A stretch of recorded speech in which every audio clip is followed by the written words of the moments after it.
திமுகவுடைய தலைவர், பொதுச் செயலாளர், பொருளாளருடைய மகன் தோல்வியுற்ற ஒரே தேர்தல் 2026. இதை சாத்தியப்படுத்தியது எங்களுடைய தலைவர் திரு சி. ஜோசப் விஜய் அவர்கள். இதை எந்த தலைவராலையும் செய்ய முடியல, எந்த தலைவராலும் செய்ய முடியல.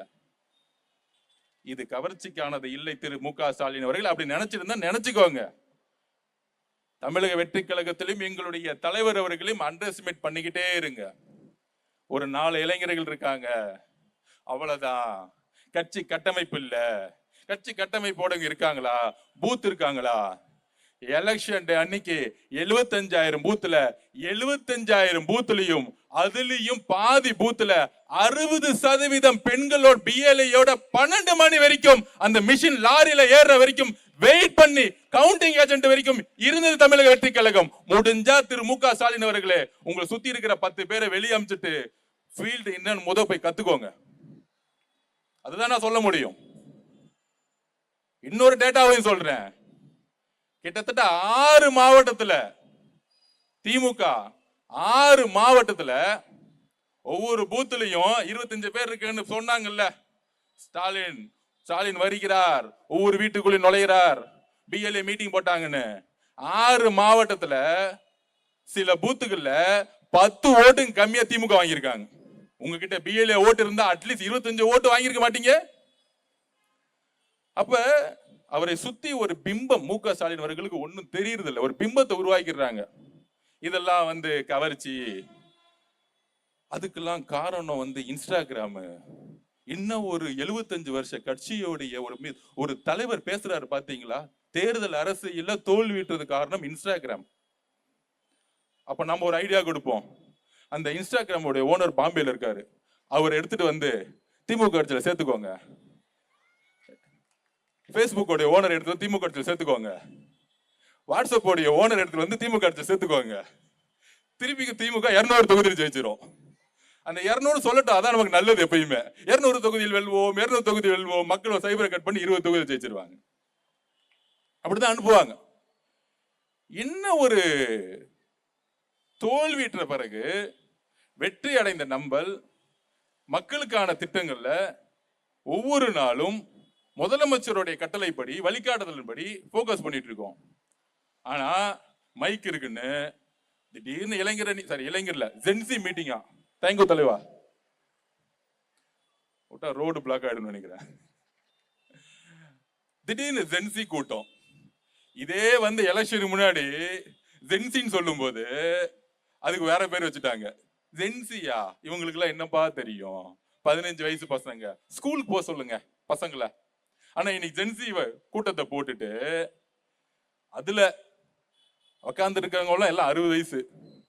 மேடை பேசவங்களுக்கு ஸ்கிரிப்ட் கொடுத்துட்டாங்க, பாவம் அந்த சின்ன பசங்க. அதுல இன்னொரு ரகசிய சொல்றேன். என்கிட்ட கேட்டாங்க, அண்ணா நம்ம அறிவாலயம் பக்கம் ஜென்சி கூட்டம் போடுறாங்க, நாங்களும் கொஞ்சம் போயிட்டு வந்துடுறோம்னா ஒரு 1500 ரூபாய் கொடுக்குறாங்க. ஒரு தாட்டி வில்லிவாக்கத்துல நான் பிரச்சாரம் பண்ணிட்டு இருந்தேன். இந்த ரோடா ஒரு 20 பேரை கொடியை பிடிச்சி அமிச்சிட்டு இருந்தாங்க. அதுல பாதி பேர் பெண்கள்.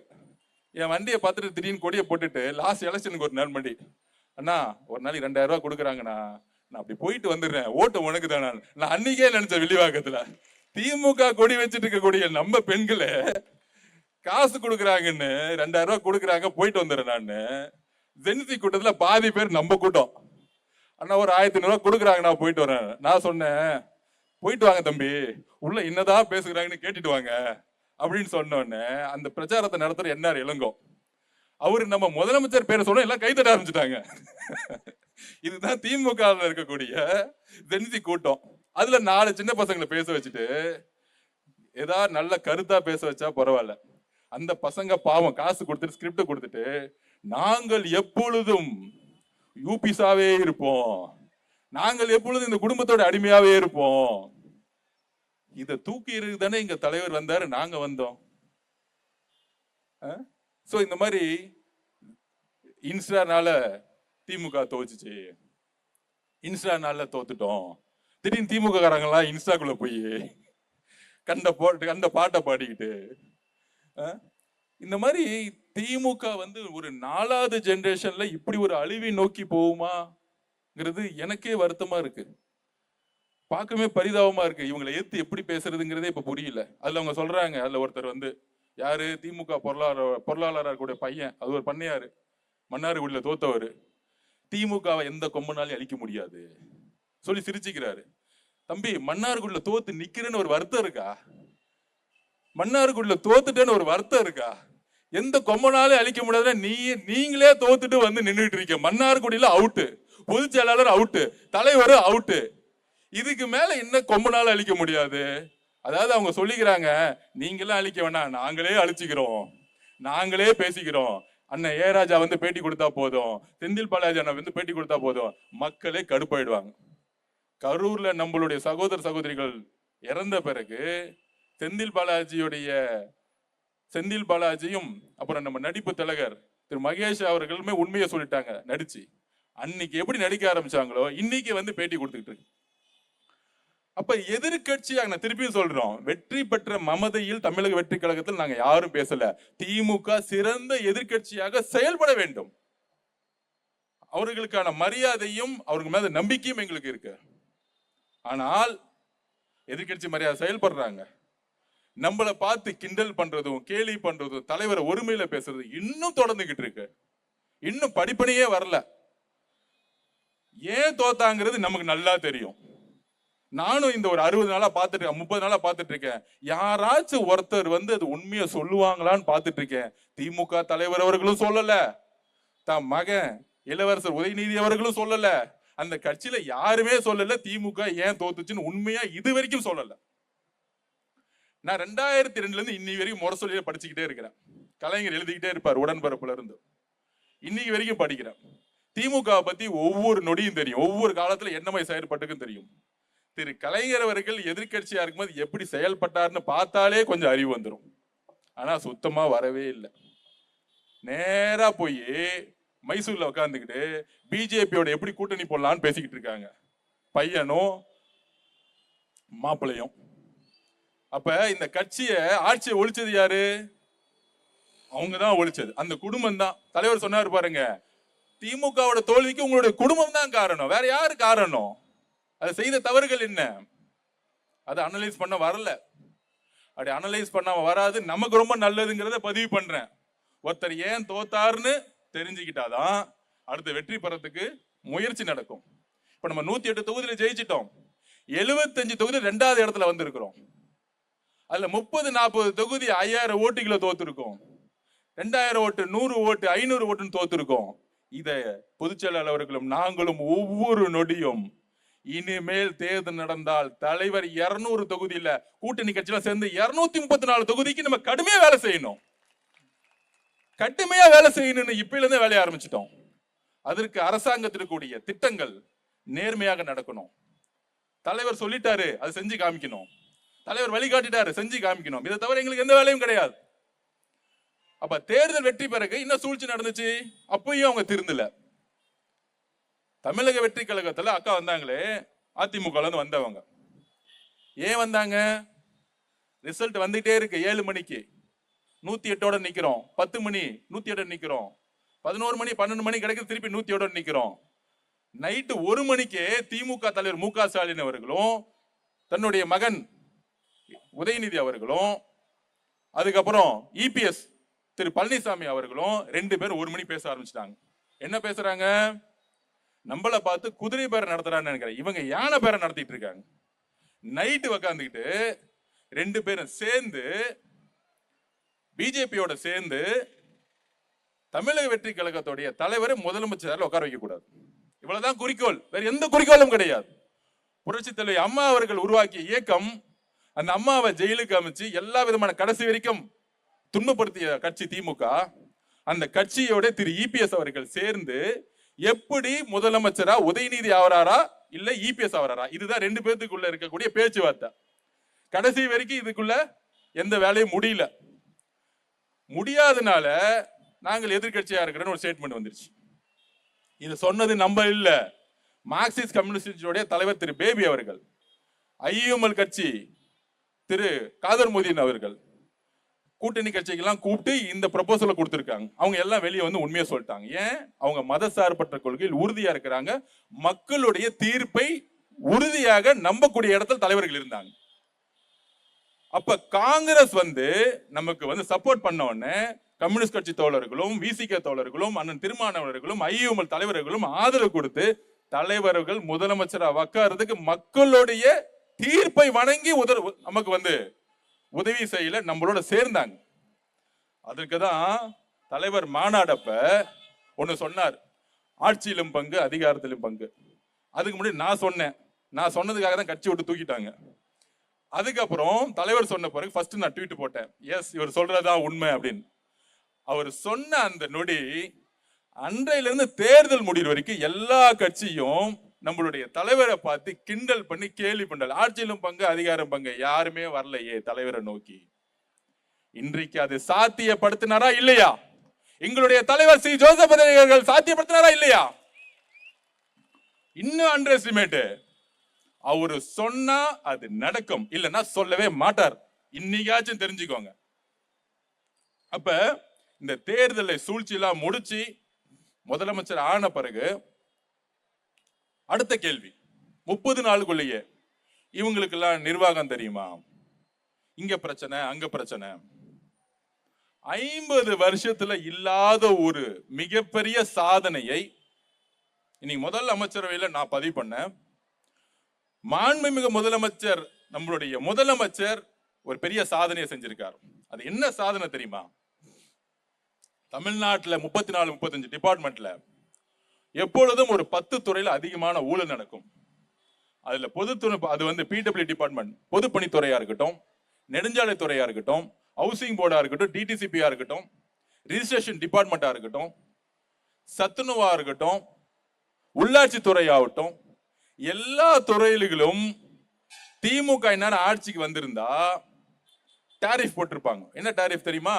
முதலில் வரலாற்றில் முதலமைச்சர் ஃபண்டு, முதலமைச்சர் குடும்ப fund, party fund, minister fund, MLA fund ஒழிச்சது எங்களுடைய தலைவர் முதல்வர் அமைச்சர்.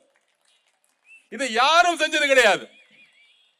இந்நேரம் திமுக வந்திருந்தா ஒரு 10,000 கோடி ரூபாய் கலெக்ஷன் பண்ணிருப்பாங்க. இதுதான் நடந்திருக்கும். அப்ப மக்களுடைய திட்டங்கள் போய் செயல்படுமா? செயல்படவே படாது.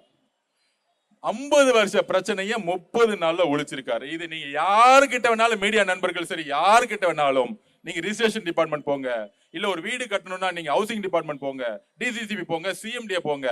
இந்த வசூலிச்ச கும்பல் எல்லாம் வெளியே ஓட்டாங்க. டாஸ்மார்க்னு சொல்லிட்டு கடை பக்கத்துல டூப்ளிகேட்டா 100 கடை இருந்துச்சுன்னா 300 கடை டூப்ளிகேட் வச்சு ஓட்டிட்டு இருந்தாங்க திமுக காரங்க. ஏதாச்சும் ஒரு டூப்ளிகேட் கடை இருக்கா? இப்ப மட்டும் ஏன் இல்ல?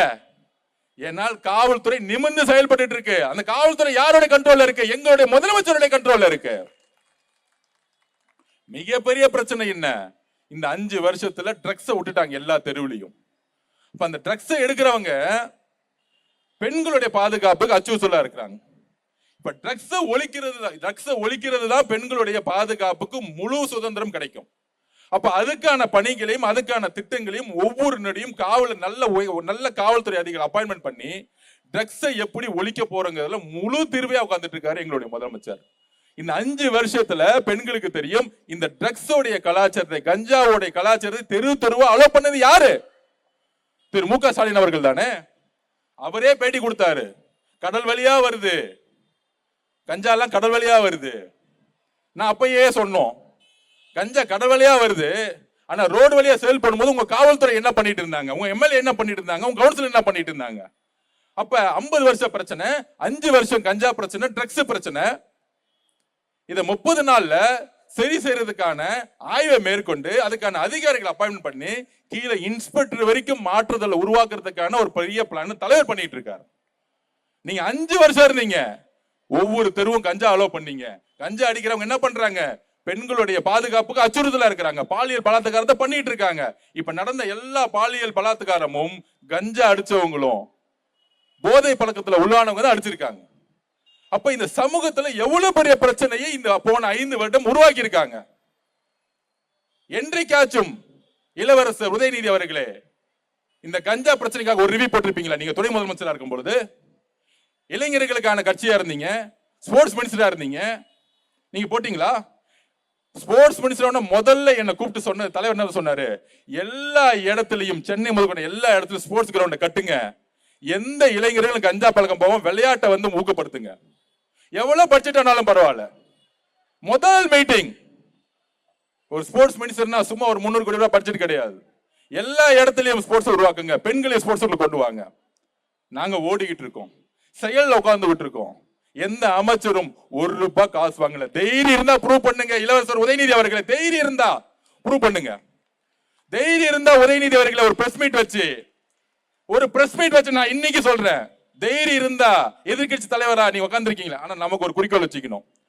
மன்னர் ஆட்சியில பிறப்பால முதலமைச்சர் உருவாக கூடாதுன்னு நினைச்சோம். இனிமேட்டு எதிர்கட்சி தலைவரா உருவாக கூடாது, அதையும் கொஞ்சம் ஒழிச்சு விட்டுறணும்.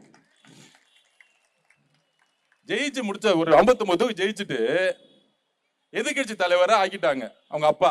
திருந்தா திமுக சட்டமன்றத்துக்கு வரவே வராத போன தாட்டி இருந்த துணை முதலமைச்சர் எதிர்கட்சி தலைவர். ஏன் தெரியுமா? எதிர்கட்சி தலைவர்னா கேபினெட் ரேங்க், கவர்மெண்ட் வீடு கொடுத்துரும், கார் கொடுத்துரும், எல்லாம் ஒரு பேரு கிடைச்சிரும். வாங்க சட்டசபைக்கு வாங்க, வெயிட் பண்றோம், நீங்க என்ன பேசுறீங்கன்னு நாங்களும் பாக்குறோம். அப்ப 5 வருஷத்துல ஒரு பாலியல் பலாத்காரம் திரு உதயநிதிகள் போனதே கிடையாது, ஒரு ரிவ்யூ மீட்டிங் போட்டது கிடையாது, ஒரு கஞ்சா சேல்ஸுக்கு ஒரு ரிவ்யூ மீட்டிங் போட்டது கிடையாது. இன்றைக்கு தைரியம் இருந்தா இளவரசர் உதயநிதி அவர்களே ஒரு பிரஸ் கான்ஃபரன்ஸ் வச்சு, எங்களுடைய ஆட்சியில திரு நேரு அவர்கள் துறையை சுத்தமா வச்சிருந்தாரு, திரு வேலு அவர்கள் ஒரு காந்தியவாதி, நெடுஞ்சாலை துறையிலும் பிடபிள்யூ திருடவே இல்லை, திரு செந்தில் பாலாஜிகள் மின்துறையிலையும் 10 ரூபாய் டாஸ்மார்க் சரி அந்த 10 ரூபாயை திருடி எங்களுக்கு எல்லாம் மேல கொடுக்கவே இல்லை. திரு செந்தில் பாலாஜி திட்டவே கூடாது, அது தப்பு. செந்தில் பாலாஜி திருட சொல்லி அந்த பணத்தை எடுத்துட்டு போய் கொடுத்தது யாரு? உங்களுடைய மருமகனுக்கும் உங்களுடைய மகன் உதயநிதி அவர்களுக்கும் பங்க பிரிச்சுக்கிட்டது யாரு? திரு மு.க. ஸ்டாலின் தன்னுடைய மகனுக்கும் மருமகனுக்கும் பங்க பிரிச்சுக்க கொடுத்து விட்டாரு.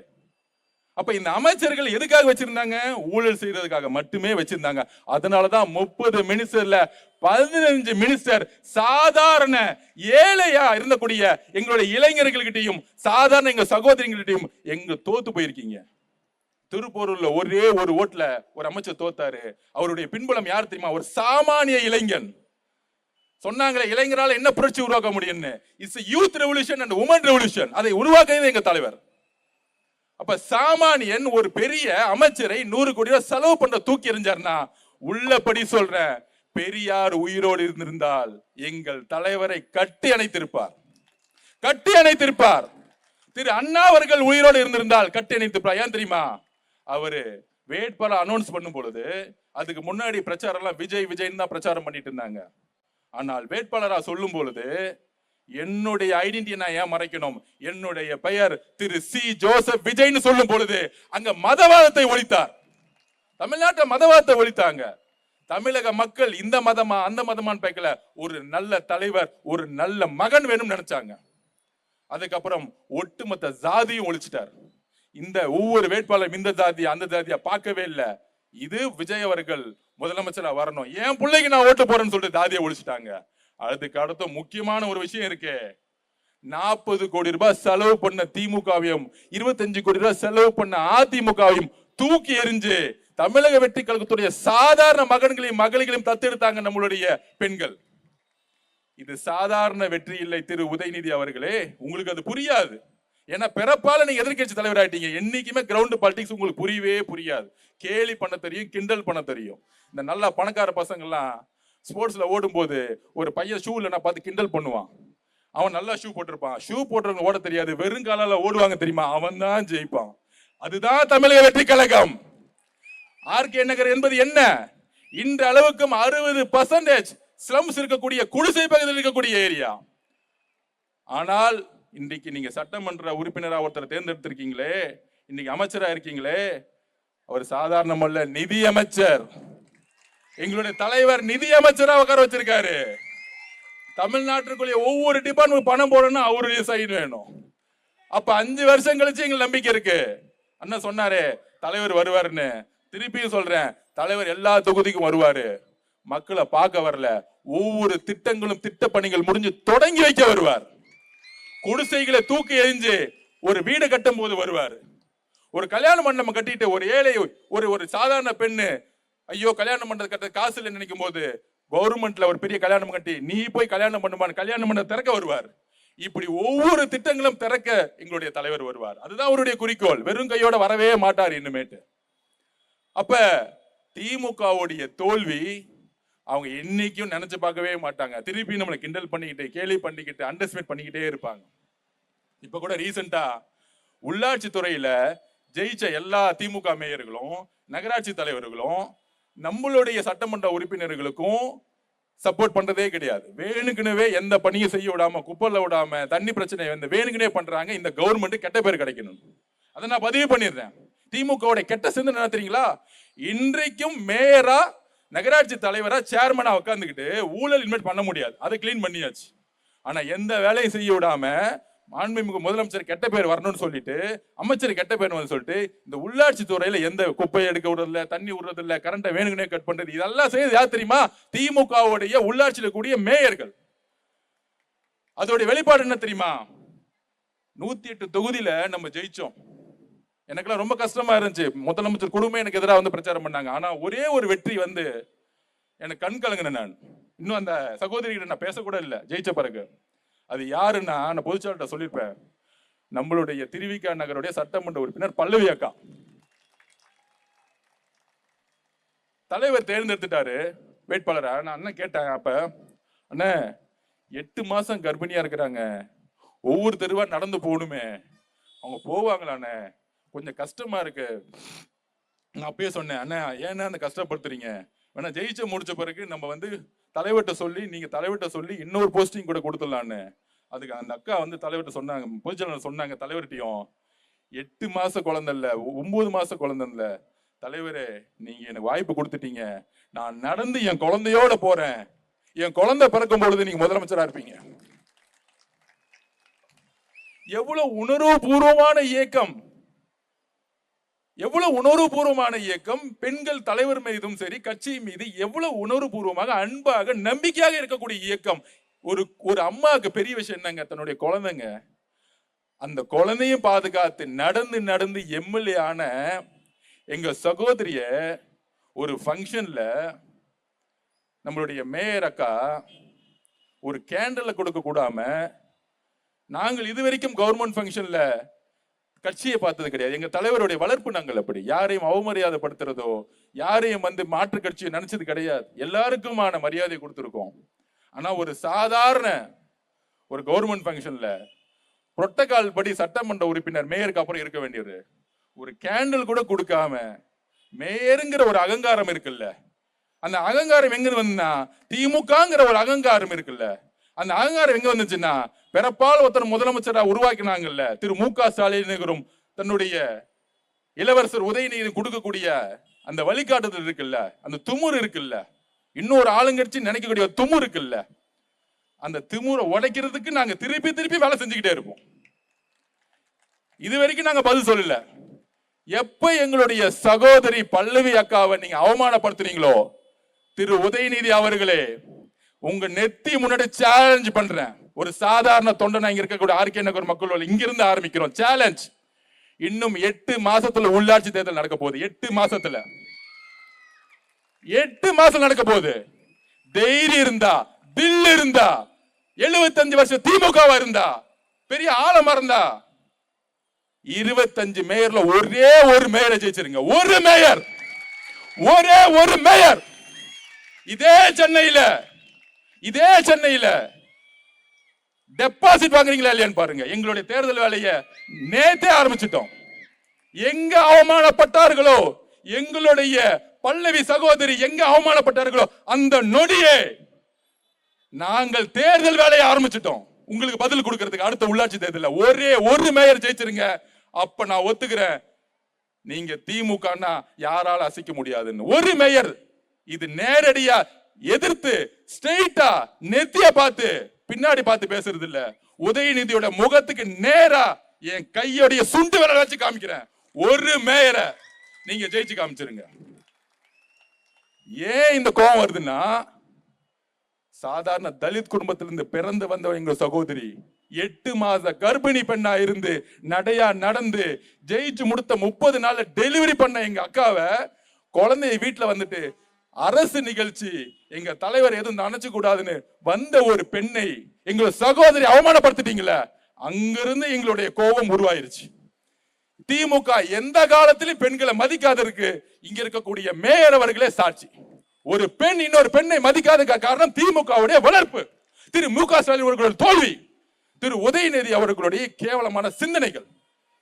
இதுல இருந்து நீங்க கட்டமைப்பை மாத்தலனா எந்த காலத்திலும் ஜெயிக்க முடியாது. நான் இன்னைக்கே சொல்றேன், திரு மு க ஸ்டாலின் அவர்கள் தான் கலைஞர் குடும்பத்துடைய கடைசி முதலமைச்சர். எழுதி வச்சுக்கோங்க, கடைசி முதலமைச்சர். இன்னொரு முதல்வர் கருணாநிதி குடும்பத்திலிருந்து உருவாக முடியவே முடியாது. தமிழக மக்கள் எங்களுடைய தலைவர் இருக்கிற மாதிரி உங்க கருணாநிதி குடும்பத்திலிருந்து ஒரு முதலமைச்சர் உருவாக முடியவே முடியாது. அதுக்கப்புறம் கூட்டணி கட்சிகளை அசிங்கமா பேசுறது, அசிங்கமா காங்கிரஸ் அசிங்கமா பேசுறது. அதாவது தேர்தல் முடிஞ்ச உடனே அவங்க கிட்ட சொல்லிட்டு போலையாம், பர்மிஷன் கேட்டு போலையாம். இதுதான் பண்ணையார் மனத்தாண்மை. அவங்க ஒவ்வொரு கட்சி உயர்நிலை பொலிக்குள் போட்டு மக்களுடைய தீர்ப்பை வரவேற்று சப்போர்ட் பண்றாங்க காங்கிரஸ். அதுல அதிகப்படியான விமர்சனம் எங்க தெரியுமா? விசிகே தலைவரை பார்த்து, இன்னொன்னு ஐஎம்எல் தலைவரை பார்த்து. நான் ஒண்ணு பதிவு பண்றேன், 35% வந்து நம்ம தனியா எடுத்தோம், 30 கோடி செலவு பண்ணல, கூட்டணி கிடையாது, தலைவரை பிரச்சாரம் பண்ண உள்ள நம்மளுடைய வேட்பாளர்கள்லாம் ரொம்ப ரொம்ப ஏழ்மையான குடும்ப ஏழ்மையில இருந்து வந்தவங்க இளைஞர்கள். நம்ம 35% எடுத்துட்டோம். 31% திமுக. எப்ப 26 கட்சி கூட்டணியோட 40 கோடி ரூபாய் செலவு பண்ணி 30 அமைச்சர்கள் நாடாளுமன்ற உறுப்பினர்கள் பிரச்சாரத்துக்கு பண்ணி 31% எடுத்துட்டு அதுல திமுக மட்டும் 23, 24, 25% மேல எடுக்கல. அப்ப 26 கட்சி கோடு ஓட் பேங்க வச்சுக்கிட்டு 31% எடுத்தது தோல்வி கிடையாதான். நம்மளுடைய வெற்றி வந்து நிலைச்சு நிக்காதான். அவங்க அப்படியே நினைக்கிட்டோம், திமுக அப்படியே நினைக்கிட்டோம். நம்ம 35ல அடுத்து 55% வேலை பார்ப்போம். அதுதான் நம்மளோட அடுத்த குறிக்கோள். அப்ப விசிகே பார்த்து சொல்றாங்க, எங்களை மதிக்கவே இல்லை, எங்களை சொல்லாம போயிட்டாங்க. அதாவது இந்த மாமன்னன் படம் வருது பார்த்திருக்கீங்களா? மாமன்னன் படம் ஒன்று பார்த்திருப்பீங்க. அதுல அந்த புள்ளதான் நடிச்சிச்சு. அதுல வடிவேலு சேர்ல உட்கார வைப்பார். அதாவது அதுல என்ன கருத்து தெரியுமா? அவர் வந்து ஒரு தலித்தா இருப்பார், ஆனா எம்எல்ஏவும் இருப்பார். அந்த ஆளக்கூடிய ஒரு வர்க்கம் நம்ம உதயநிதி மாதிரி முன்னாடி உட்காரக்கூடாதுன்னு சொல்லி வச்சிருக்கோம். அந்த சேருங்கிறது ஒரு அதிகாரம். அம்பேத்கர் என்ன சொல்லுவாருன்னா, தீண்டாமை என்பது என்னன்னா, ஒரு சாமானியன் ஒடுக்கப்பட்டவன் அதிகாரத்துக்குள்ள வரணும்னு நினைக்கும் பொழுது ஒரு ஆளுங்கட்சியா இருக்கக்கூடிய மனப்பான்மை, நீ எல்லாம் அதிகாரத்துக்கு வரலான்னு ஒரு எண்ணம் வரும். பாத்தீங்களா? நீ ஒரு பெண், நீ எல்லாம் எம்எல்ஏ ஆகலாமா? நீ ஒரு பெண், நீ எல்லாம் மினிஸ்டர் ஆகலாமா? நீ ஒரு சாதாரண குடும்பத்துல ஒரு ஆட்டோ ஓட்டக்கூடிய மகள், ஒரு விவசாய குடும்பத்துல வந்தவங்க, நீ எல்லாம் எம்எல்ஏ ஆகலாமா? நீ எல்லாம் எம்எல்ஏ ஆகலாமான்னு இந்த பணக்காரர் உட்காந்துல உட்காந்துக்கிட்டு இந்த உதயநிதி மாதிரி இருக்கக்கூடிய பிறப்பால் அதிகாரத்தில் இருப்பாங்க பாத்தீங்களா? அவங்க எல்லாம் கேள்வி கேட்டுட்டே இருப்பாங்க. அப்ப நம்மளுடைய தலைவர் ஆட்சியில் பங்கு அதிகாரம் சொன்ன மாதிரி, அம்பேத்கர் சொன்ன மாதிரி அதிகாரத்துக்குள்ள நீ வரணும்னா ஒரு ஆதிக்கத்தில் இருக்கிறவங்க குரல் கொடுப்பாங்க. அந்த மாமன் படத்தோட சீன் அப்படிதான் இருக்கும். அப்படி வந்து உக்காரலாம் நினைக்கும் பொழுது அந்த ஒரு வில்லனா இருக்கக்கூடியவர், ஆதிக்க மைண்ட் செட் இருக்க வருவாரு, நீ எல்லாம் உக்காரக்கூடாது என் முன்னாடி, உக்காந்தா அவனை அடிப்புன்னு சொல்லக்கூடிய மனநிலை தான் இப்ப திமுக. விடுதலை சிறுத்தைகள் கட்சியோடைய குறிக்கோள் என்ன? அந்த கட்சி அதிகாரத்துக்கு வரணும். திமுக வந்து காலம் முழுசும் அடிமையா இருக்கிறது அவங்களுடைய குறிக்கோள். அப்ப அவங்களுக்கு ஒரு வாய்ப்பு கிடைக்கும் பொழுது என்ன பண்ணிருக்கணும்? திமுக ரொம்ப சந்தோஷமா அமைச்சர்ல பங்கெடுத்து உங்களுடைய மக்களுக்கு சேவை செய்யுங்க. இதுதானே ஒரு மனப்பான்மை, நல்ல மனப்பான்மை. அந்த எண்ணம் வரல, அவங்க அதிகாரத்துக்குள்ள போயிட்டாங்களாம். உடனே கேவலமா அந்த தலைவரை பேசுறது, அந்த கட்சி தொண்டர்களை பத்தி பேசுறது. அதுக்கப்புறம் ஐஎம்எல் தலைவர், அவருக்கு 90 வயசு ஆயிடுச்சு. இவங்களோட 60 வருஷம் கூட்டணியில் இருந்தாங்க. காங்கிரஸோட கேரளாவில் இருக்க தலைவருக்கு ஒன்று சேர்ந்ததுனால இங்க நீங்க ஜனநாயக சக்தி டிவிக்கோட சேர்ந்துக்கோங்க, அமைச்சர்களை பங்கெடுத்துக்கோங்க. இஸ்லாமிய தோழர்கள் ஒரு கட்சியாக காகிதம் இல்லத்துக்கு அப்புறம் அமைச்சரவையில் பங்கெடுத்ததே கிடையாது. இவங்க சும்மா பேருக்கு கட்சியில ஒரு 2 அமைச்சரை போடுவாங்க, எந்த விதமான அதிகாரம் கொடுத்ததே கிடையாது, சும்மா பேரு கொடுப்பாங்க. அப்ப ஐஎம்எல் கட்சியோட குறிக்கோள் என்ன? 60 வருஷம் 75 வருஷம் கட்சி, அவங்க ஒரு அமைச்சர் ஆகணும்னு நினைப்பாங்க. அப்ப நம்மளுடைய தலைவருடைய வெற்றி எங்க தெரியுமா முழுமை பெறுது? அவர் சொன்னார் பதவியேற்று முடியும் பொழுது ஐஎம்எல்லுடைய மினிஸ்டரும் விசிகேவுடைய மினிஸ்டர் திரு வன்னியரசு அவர்களும் பதவியேற்று முடிச்ச உடனே தலைவர் சொன்ன வார்த்தை என்ன தெரியுமா? தலைவரை பார்த்து, நான் முதலமைச்சர் ஆனவுடனே சந்தோஷம் இல்லைங்க, இன்றைக்குதான் என் மனசு நிறைவடைதுன்னு சொன்னார். இந்த மனப்பக்குவம் 75 வருஷ கட்சியா இருக்கக்கூடிய திரு மு.க. ஸ்டாலின் அவர்கள் உங்களுக்கு இல்லையே. இங்க தலைவர் நினைச்சிருந்தா ஐஎம்எல் கொடுக்க வேணாம், நம்ம கட்சியில இருந்து ஒருத்தர் கொடுத்திருக்கலாமே. பிசிகே கடைசி வரைக்கும் நாங்க வெளியிருந்து ஆதரவு கொடுக்கிறோம், மினிஸ்டர் வேணான்னு சொன்னாங்க. எங்க தலைவர் சொன்னாரு, நீங்க 40 வருஷம் கஷ்டப்பட்டிருக்கீங்க, நீங்க தயவு செஞ்சு அமைச்சரவைக்குள்ள வந்துருங்க. ஏனென்றால் வன்னியரசுடைய அமைச்சருங்கிறது வன்னியரசுக்கான அமைச்சர் இல்ல, ஒட்டுமொத்த தலித் மக்களுக்கான அமைச்சர் அப்படின்னு சொன்னது எங்களுடைய தலைவர். ஐஎம்எல்லுடைய அமைச்சர் ஒரு கட்சிக்கான பிரதிநிதித்துவம் அல்ல, இஸ்லாமிய சகோதரர்களுக்கான பிரதிநிதித்துவம் சொன்னது எங்களுடைய தலைவர். இந்த மனப்பக்குவம் 75 வருஷம் இந்த அரசியல் கட்சிக்கு உங்களுக்கு இல்லையே. யாருக்கு அரசியல் தெரியல? யாரு அரசியல புரிஞ்சுக்கிட்டு இருக்கா? எங்களோட தலைவருக்கு புரியக்கூடிய அரசியலும் பக்குவமும் அன்பும் நம்பிக்கையும் உங்களுக்கு இல்லையே. ஏன்னா சுயநலம், தான் மகள் மட்டுமே சம்பாதிக்கணும், தான் மகன் மட்டுமே முதலமைச்சர் ஆகணும், கழகம்னா குடும்பம், குடும்பம்னா கழகம், இப்படியே பேசிக்கிட்டே இருங்க, கட்சி ஒளிஞ்சிரும். இது மட்டும்தான் காரணம். இந்த டயலாக் பேசிக்கிட்டே இருங்க, வாழ்க்கை ஃபுல்லா கட்சி ஒளிஞ்சிரும். அப்ப தலைவருக்கு இருக்கக்கூடிய முதிர்ச்சியும் பொறுமையும் அன்பும் இல்லையே. இப்ப தெரியுதா கூட்டணி கட்சிகள்லாம் ஏன் வந்து நம்ம கூட சேர்ந்தாங்கன்னு? நம்பிக்கையும் தன்னுடைய பிரதிநிதித்துவமாக சேர்ந்தாங்க. அப்ப புதிய அரசியல் உருவாகிருச்சு. நமக்கு எதிரி இருக்காங்க பேச வேணாம். தலைவர் சொல்லக்கூடிய வழியில் நாம் உண்மையான நிர்வாகத்தை உருவாக்குவோம். ஊழல் இல்லாத நேர்மையான உலகம், பெண்கள் பாதுகாப்புக்கு முக்கியத்துவம் எப்போதும் தலைவர் கொடுப்பார். அதனால திமுகவுக்கு அதிகமாக பதில் சொல்றதோட இதோட பேசி முடிச்சுட்டு நிர்வாகத்துக்கான பணிகளை நம்ம செய்வோம். தமிழக மக்களுக்கு நாங்க பதிவு பண்றது என்னன்னா, ஒரு வருஷம் பாருங்க, ஒட்டுமொத்த தமிழ்நாடு மிகப்பெரிய மாறி இருக்கும். ஒரு பெரிய நிர்வாகத்தை மாத்திருப்பார் எங்களுடைய தலைவர். சோ ஆர்கே நகருடைய மக்களுக்கு என்னுடைய கோடான கோடி நன்றிகள்.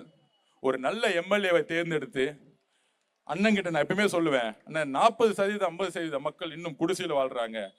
நம்மளுடைய தலைவர்கிட்ட சொல்லி ஒரு வீடை கட்டி கொடுப்போம், சிமெண்ட் வீடுல இருக்கட்டும், சாதாரண மக்கள் எல்லாரும் ஈக்குவலா இருக்கிற மாதிரி ஒரு வீடு இருக்கட்டும், நல்ல கல்வி இருக்கட்டும்னு கண்டிப்பாக நிதித்துறை அமைச்சரா இருக்கவர் கண்டிப்பாக செய்வார். அவர் ஊழல் செய்ய வரல, காசு சம்பாதிக்க வரல. நாங்க எல்லாரும் சரி ஆதவர்ஜுனா காசு சம்பாதிக்க வரல. எல்லா தொழிலையும் தூக்கி போட்டு ஏன் என் குடும்பத்தில் இருக்க உறுப்பினர்கள்லாம் வந்து எனக்கு எதிராக வந்து பிரச்சாரம் பண்ணாலும் தனி மனிதனாக வந்து தலைவரோட சேர்ந்த பிறகு மக்கள் தான் சொல்லிட்டு கடைசி முழுசும் வாழ்க்கை முழுசும் வந்து தலைவரோட வந்து இணைஞ்சு மக்கள் பணியாக நாங்க செஞ்சுட்டு இருக்கோம். அதனால வாய்ப்பு கொடுத்ததுக்கு மிகப்பெரிய நன்றி. ஒரு பெரிய அரசியல், புதிய அரசியல் உருவாயிருச்சு. அது மக்களுக்கான அரசியல். தலைவர் எவ்வளியோ நாம் அம்பளி. தலைவர் எவ்வளி போவார்னா மக்களோட வழியில தான் தலைவர் இருப்பார், மக்களுடைய சிந்தனைகளாம் தலைவர் இருப்பார். பெண்கள் என்ன நினைக்கிறாங்களோ அதை அது கண்டிப்பாக செய்வாருங்கிறத சொல்லி ரொம்ப ரொம்ப நன்றி. ரொம்ப திருப்தியா இருக்கு. இதே மேடையில 45 நாளுக்கு முன்னாடி ரொம்ப கஷ்டமான ஒரு பிரச்சார சூழ்நிலை இருந்து இன்றைக்கு உங்க முன்னாடி ஒரு நம்பிக்கையோட, நீங்க கொடுத்த ஒரு நம்பிக்கையோட பயணிக்கிறோம். உங்கள் எல்லாருக்கும் என்னோட நன்றிகளை நான் தெரிவிக்கிறேன். தேங்க்யூ.